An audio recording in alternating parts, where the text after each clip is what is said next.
আসসালামু আলাইকুম, কেমন আছেন সবাই? আশা করি যে যেখানে আছেন আল্লাহর রহমতে সবাই ভালো আছেন এই বৃষ্টির ভিতরে।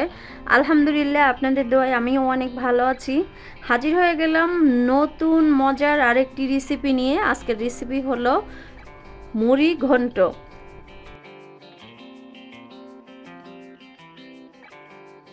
আজকে আমি মুড়িঘণ্ট করব বুটের ডাল দিয়ে। আর এখানে আমি দেশি বুটের ডাল নিয়েছি 1 কেজি। আর বুটের ডালটা আমি আগে থেকেই ভিজিয়ে ধুয়ে রেখেছিলাম। এখানে আমি মুরগির হাত পাও কলিজা গিলা সবগুলো একসাথে নিয়েছি, তবে এখানে আমি 1 কেজি পরিমাণ নিয়েছিলাম।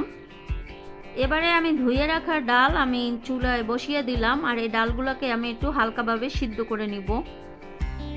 বুটের ডালটা এবারে আমি ঢেকে 1 ঘন্টার মতো সিদ্ধ করে নিব। বুটের ডাল এতটাই শক্ত, সিদ্ধ হইতে অনেক সময় লাগে, এই জন্য আমি আগে থেকেই ভিজিয়ে রেখেছিলাম আর সিদ্ধও করে নিলাম।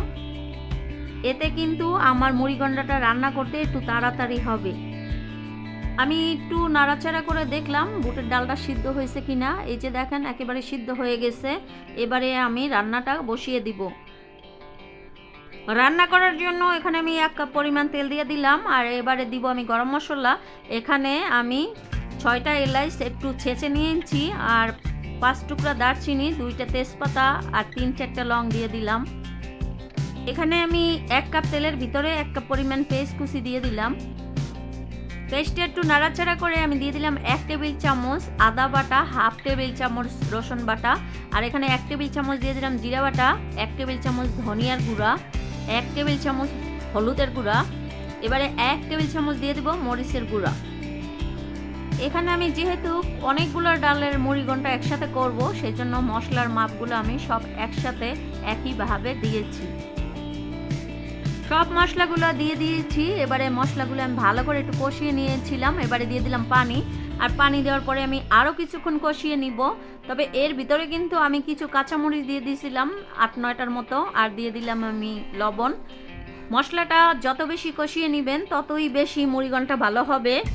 এবারে আমি মশলাটা ভালো করে কষানোর পরে মুরগির কলিজা ঘিলা আর হাড়গোড় দেওয়ার পরে একটু ভালো করে মশলার সাথে মিশিয়ে নিয়েছি।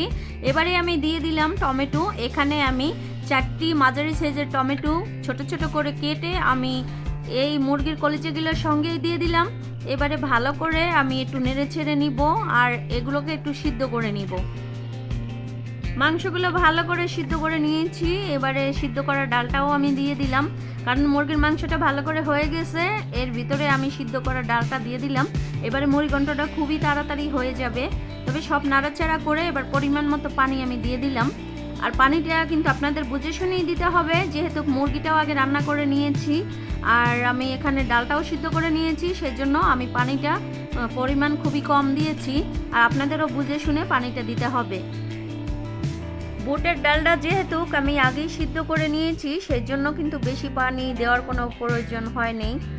আর আপনারাও যদি এইভাবে বুটের ডালটা আগে থেকে সিদ্ধ করে নেন, তাহলেও কিন্তু আপনাদেরও বেশি পানি দেওয়ার প্রয়োজন হবে না। তবে আমি আর বেশিক্ষণ চুলায় রাখবো না, এই জন্য আমি দিয়ে দিলাম ধনিয়া পাতা। আর ধনিয়া পাতা দিয়ে এবার নাড়াচাড়া করে আমি চুলাটা অফ করে দিলাম। আপনারা চাইলে কিন্তু মুড়িঘণ্টর ভিতরে একটু গরম মশলাও দিয়ে দিতে পারেন, তবে আমার প্রয়োজন হয় না, এই জন্য আমি দিই নাই। আর আপনারা গরম মশলার গুঁড়োটা দিলে কিন্তু খেতে আরও বেশি ভালো হবে।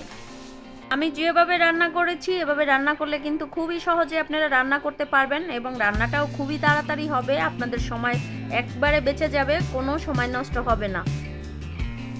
আজকের রেসিপি কেমন লেগেছে অবশ্যই কমেন্ট করে জানাতে ভুলবেন না। আবার দেখা হবে নতুন কোনো রেসিপি নিয়ে। আজ এই পর্যন্তই। আল্লাহ হাফেজ।